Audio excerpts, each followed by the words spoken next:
My name is Rose Henderson, and for most of my 63 years, I thought I understood family. Down here in Willow Creek, folks still wave from their porches. The church bell rings on Sundays, and everybody knows who baked which casserole for the potluck. I raised my only son, Daniel, in that same rhythm: work hard, tell the truth, and call your mama every Sunday.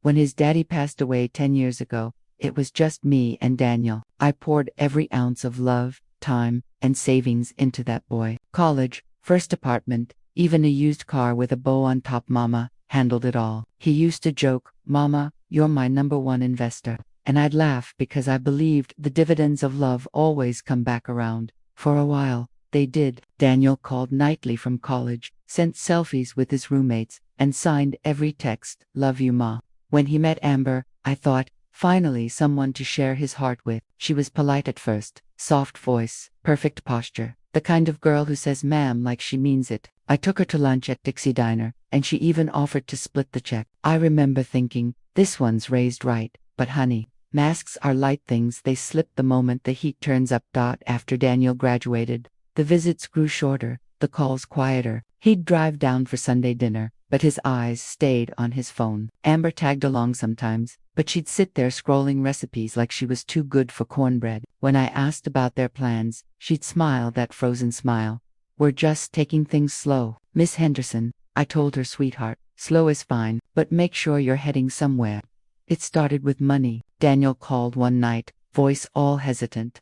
"Ma, our rent went up. Amber lost a shift. Could you help for a few months?" Of course I could. I wired the money before he finished his sentence. Then another month, and another. Before long, a few months turned into 3 years of me covering their rent. I didn't mind, he was my baby. Besides, I told myself, once they're married and stable, he'll pay me back, or at least invite me to Sunday dinner in their fancy apartment. But Amber never called to say thank you, not once. Last spring, I noticed Daniel's tone had changed. Short replies, no video calls. When I asked if they'd picked a wedding date, he mumbled something about keeping it simple. I sent him my grandmother's lace veil in a pretty box, thinking maybe it'd spark excitement. He texted back a single heart emoji. That was all. 2 months later, our phone conversations stopped altogether. I left voicemails, sweet patient ones at first, then a little sharper. "Danny, it's Mama. Just checking you're eating right, baby. Daniel James Henderson. I'm starting to worry. Call me." No reply. Even Pastor Lewis asked about him during Sunday service. "Haven't seen your boy lately, Sister Rose." I smiled and said he was busy with work, but inside I felt the kind of ache that keeps you up counting ceiling cracks. Then came that Thursday morning. Sunlight spilled through my kitchen window, catching the dust like glitter. I was mixing pancake batter when my phone rang. A known number. City area code. I answered with a cheerful, "Good morning, this is Rose." Amber's voice slid through the speaker, smooth, cool, sugar-coated poison. "Hi, Ms. Henderson. I just wanted to let you know that everything went beautifully." "Everything?" I asked, wiping flour from my hands. "The wedding," she said. "Daniel and I got married yesterday."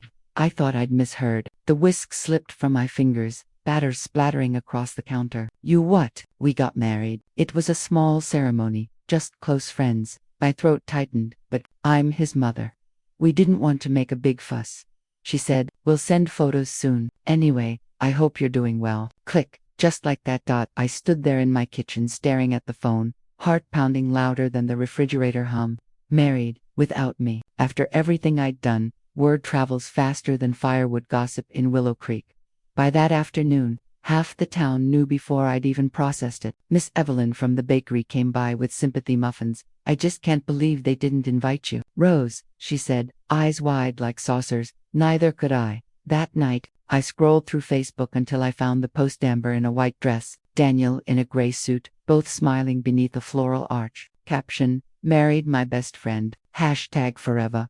Aunt Clara commented, "Where's Mama Rose?" No reply. Someone else wrote, "Beautiful ceremony," and I felt my stomach twist. The worst part, I recognized the venue. It was 15 minutes from my house. 15 minutes, they could have swung by for a hug. I didn't cry right away. I baked a batch of biscuits instead, my nervous ritual. But halfway through, I saw the empty chair across the table and lost it. The sobs came raw, tearing through me until my apron was soaked. Every memory flashed: the scraped knees I'd bandaged, The graduation photo on my fridge, the rent receipts filed neatly in my drawer, love receipts, every one of them. When the tears dried, anger took their place. Hot, righteous anger. If they wanted a life without me, they could damn well pay for it themselves.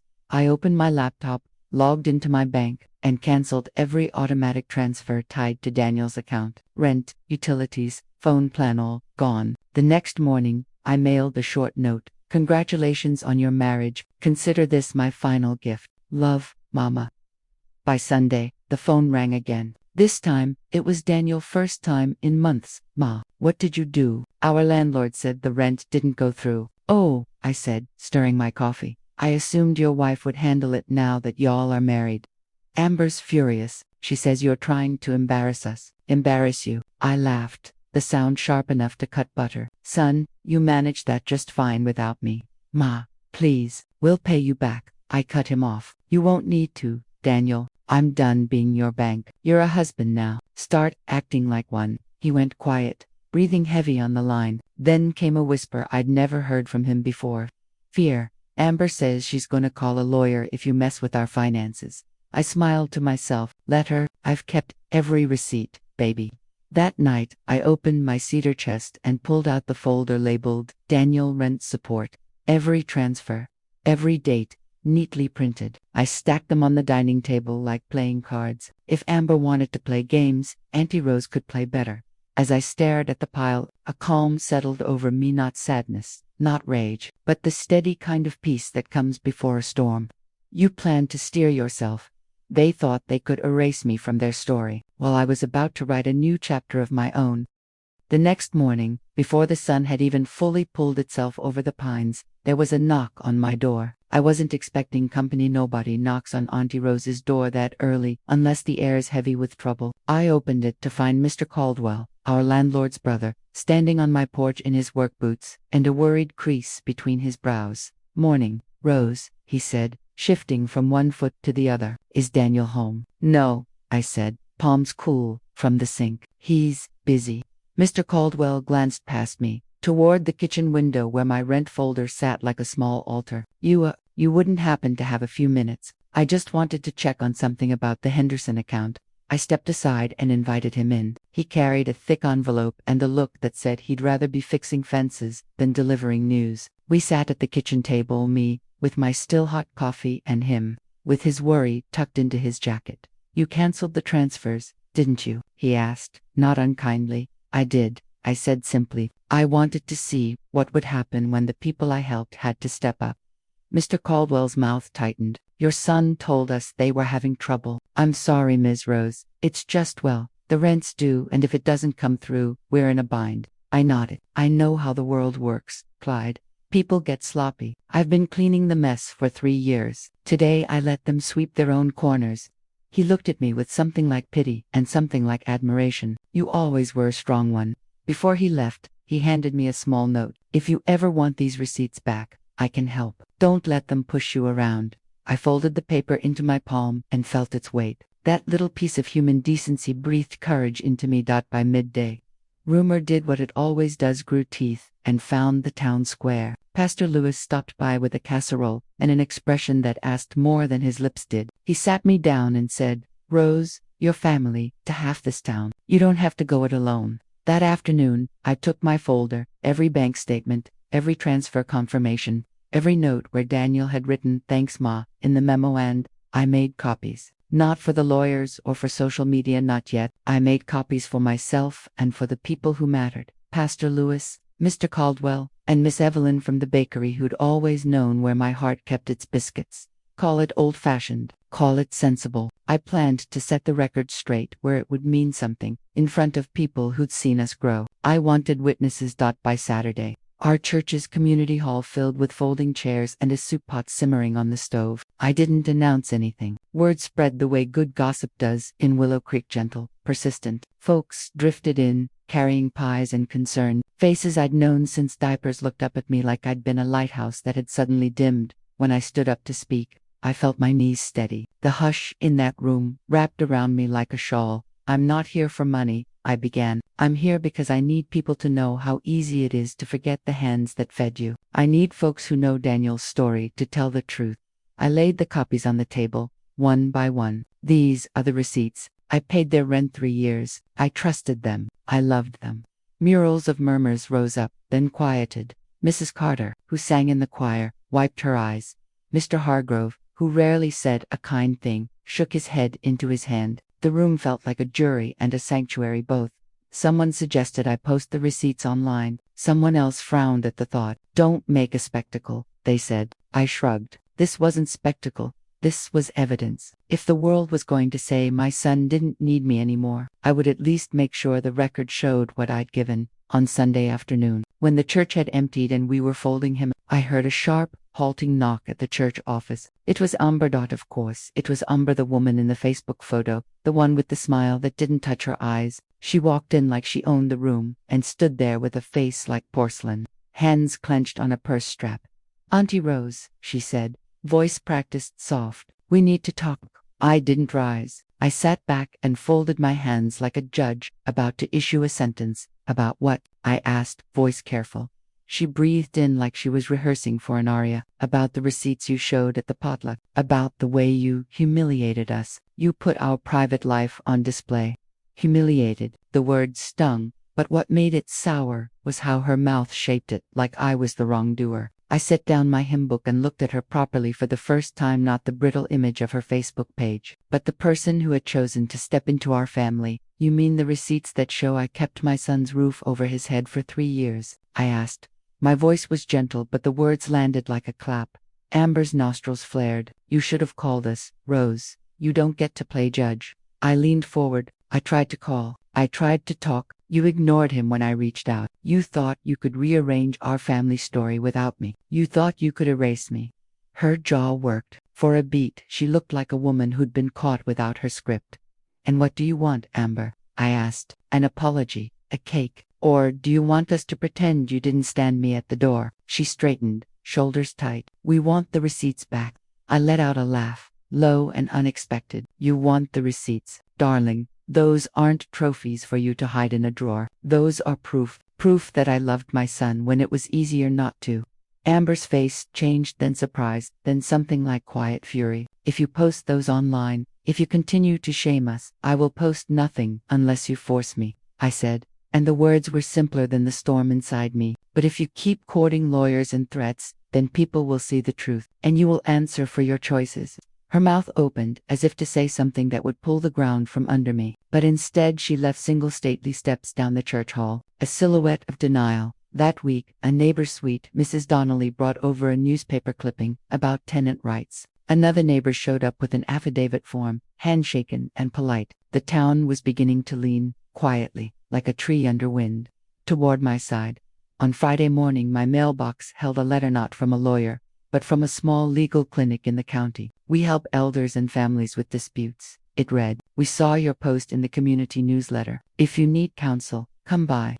I read the note twice, then left it on the table next to my rent receipts. The network I had built, church, bakery, landlord, was offering more than pity. It was offering structure. It was offering a way to put my name back where it belonged. At night, when the house hummed and the world softened, I would sit with the folder and imagine the scene I wanted. Not the screaming matches or the lawsuits, but a public truth, the kind that presses a clean finger against a bruise and says, "This happened." I wanted accountability, not vengeance. I wanted my story told so my grandchildren would never think that generosity was a weakness. They thought they could erase me with a hashtag and a staged smile. They were wrong. And as I folded the receipts, thinking of the hard days ahead, there was a knock on my door that made my heart jump one sharp, urgent, like the beat of a drum announcing the start of something. I opened it to find Pastor Lewis with his hat in his hands and a look on his face that meant the whole town was watching. "We need to decide," he said. "Are we going to let this pass, or are we going to stand with you?" I looked out past his shoulder to the line of oaks, to the church steeple, to the little house where the man I'd raised lived with the woman who'd snubbed me. My hand closed around that folder like a promise. "We stand," I said.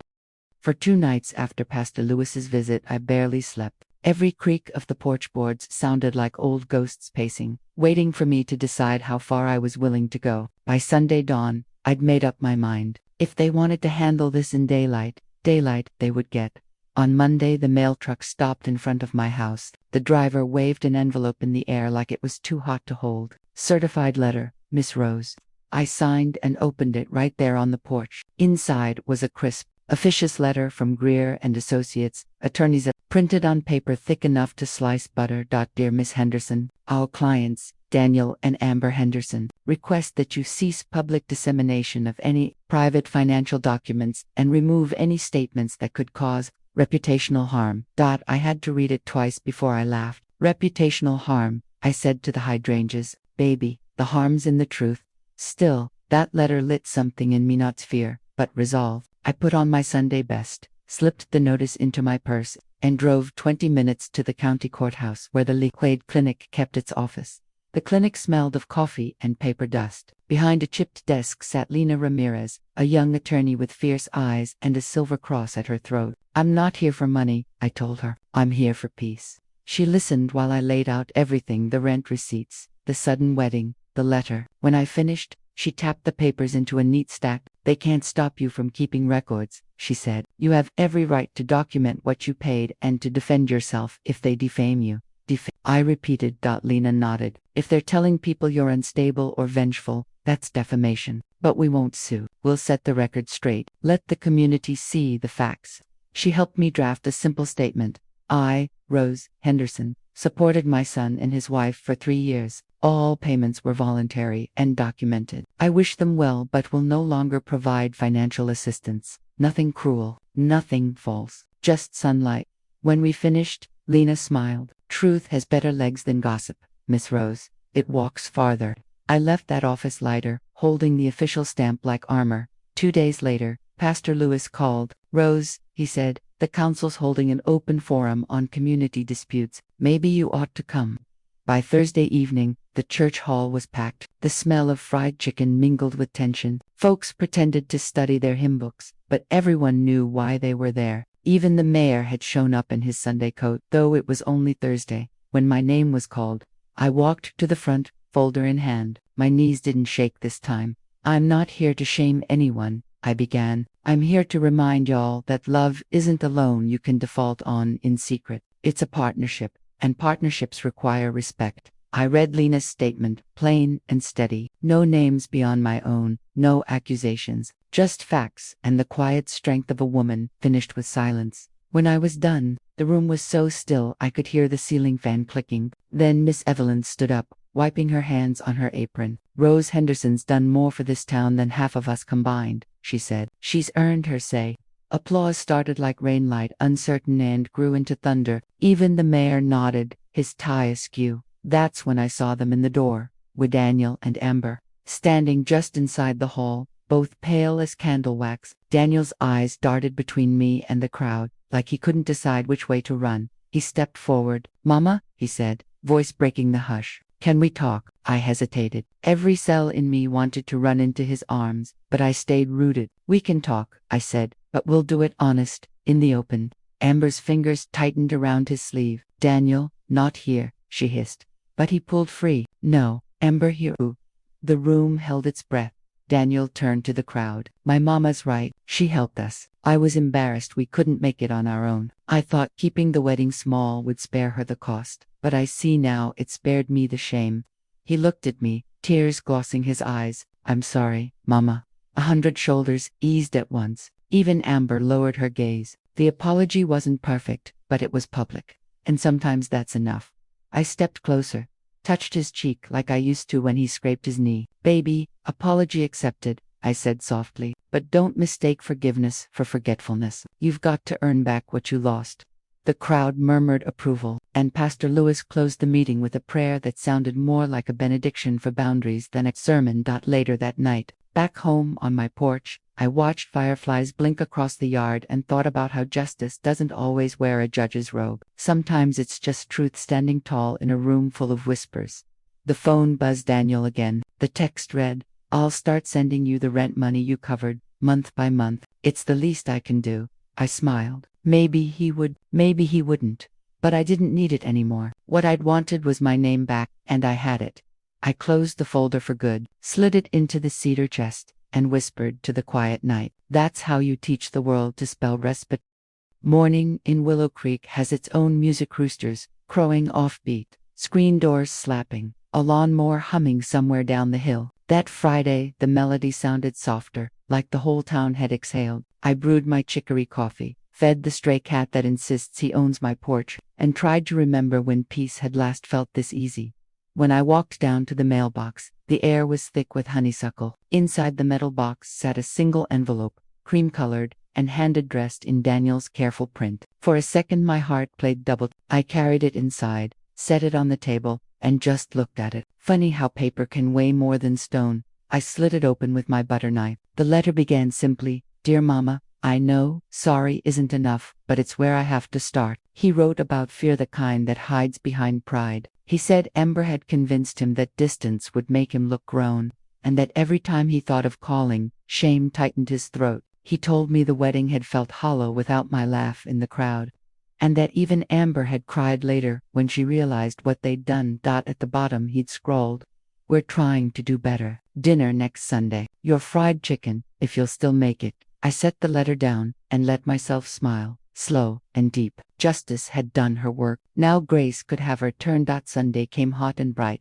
I woke before dawn, pulled out my old cast iron skillet, and seasoned it like a ritual. The smell of frying chicken drifted down the street, probably luring half the neighborhood. I even made Amber's favorite sweet tea recipe, though I'd learned it was my recipe from years before she met my son. At 5 o'clock sharp, their car pulled into the driveway. Daniel climbed out first, looking younger somehow, humility trimming away the arrogance. Amber followed, holding a bouquet of wildflowers. Awkward, brave. "Hey Mama," Daniel said. I wiped my hands on my apron. "You come in before that chicken gets cold." We ate mostly in silence at first, but not the hard kind, the kind that leaves space for mending. Halfway through, Amber set down her fork. "Miss Rose," she said, voice unsteady, "I was wrong. I thought independence meant shutting everyone out. I see now it just meant we had no roots." I nodded. "Roots are what keep you standing when storms come. Don't pull them up again." Daniel reached across the table and squeezed my hand. "We'll make it right, Mama." After dinner we sat on the porch, lightning bugs blinking like tiny I told them about the legal clinic, about Lena, about how truth could walk farther than gossip. Daniel laughed softly. "Only you'd turn a lawsuit into a sermon, Mama. Someone's gotta teach this town the difference between revenge and repair," I said. He grinned, that boyish grin I hadn't seen in years. "Guess that's you." When they left, the night air wrapped around me, gentle as a quilt. I realized I wasn't angry anymore. The hurt had turned into a story, a true one, mine to tell, but finished. Weeks passed. People still whispered my name at the bakery and the church socials, but now it sounded different, less pity, more pride. Pastor Lewis even asked me to start a family truth group at church, where folks could talk about boundaries and blessings without shame. I called it the Porch Circle, because everything worth fixing in this town starts on a porch. Amber joined the second week. She listened more than she spoke, but when she did, her words carried weight. "I used to think families were stories you could edit," she told the circle. "Now I know you just have to read the whole chapter." I nodded. She was learning the language of accountability. Daniel helped repaint the church fence, and every Saturday he mowed my lawn without being asked. He and Amber moved into a smaller apartment, paid their own rent, and sent me photos of burnt-looking casseroles with captions like "learning." I laughed every time. A month later, another envelope arrived, this one from the legal clinic. Inside was a note from Lena. "Case closed, Miss Rose. No further claims against you. Keep standing tall." I pinned it on my fridge beside Daniel's old kindergarten drawing, the one where he'd scribbled a stick figure holding a heart bigger than its head. Life had come full circle, from scraped knees to grown-up mistakes, back to the same message: love, if tended right, can outgrow any hurt. People still stop me at the market and ask, "Rose, how did you do it without losing your temper?" I tell them the truth. Oh, I lost it plenty, but I learned that revenge burns fast, while truth glows steady. I chose the glow. Then I smile and add, "Besides, when the good Lord hands you wisdom and receipts, you use both." That usually gets a laugh. These days, my porch stays busy. Neighbors drop by for advice, teenagers for cookies, sometimes even Amber for gardening tips. I tell them stories, not all as dramatic as mine, but each with the same heartbeat. Dignity doesn't mean silence, and forgiveness doesn't mean forgetting. When the cicadas starts their evening hymn, I rock back in my chair, look out at the road that took my boy away and brought him back again, and whisper, "We're all right, baby, we're all right." There's a saying we use down here in Willow Creek: when the storm passes, the porch still stands. Some folks think it's about weather, but the older I get, the more I know it's about people. It started small: 3 folding chairs, a pitcher of lemonade, and whoever had something heavy on their heart. The porch circle wasn't a club, it was a confession booth under the open sky. I didn't plan to lead it, I just kept the porch light on, and the people came. There was Marla, whose daughter hadn't spoken to her in years; Tommy, who'd lost his job and couldn't face his family; and sometimes even Amber, sitting quiet in the corner, taking notes in a little blue journal like she was afraid the words might fly away if she didn't trap them. We didn't solve problems.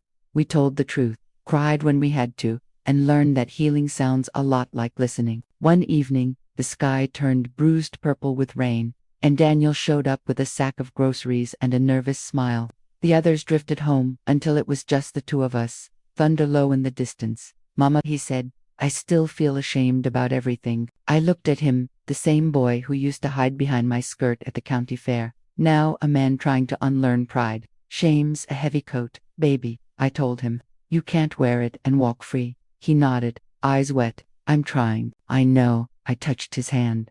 "The trying's what matters." After he left, I sat alone, listening to the rain ping on the tin roof. It hit me then: justice isn't a courtroom or applause.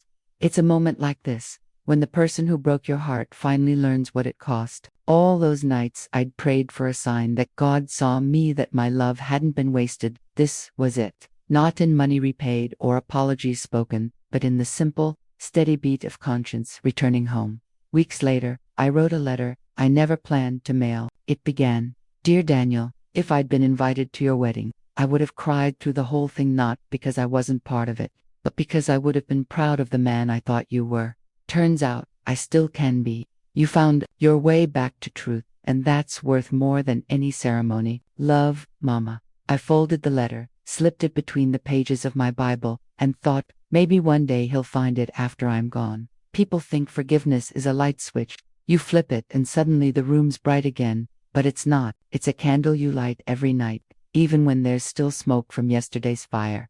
Forgiveness doesn't mean forgetting. It means refusing to let bitterness be the loudest voice in the room. And if you're lucky, you live long enough to see the people who hurt you sit in the same quiet you once cried in and understand. These days, folks still come to my porch. They bring stories, laughter, sometimes casseroles. I don't tell them how to fix their lives. I just pour the tea and say, start from the part that hurts most, because that's where healing always begins. As the sun dips below the pines, I lean back in my rocker, feel the cool air move across my face, and whisper to the wind. I asked when the wedding is, and she said, "We got married yesterday." Funny thing is, that was the day I finally got married to my own strength. And that, my dears, is how Auntie Rose learned the truest love story of all, the one where you save yourself.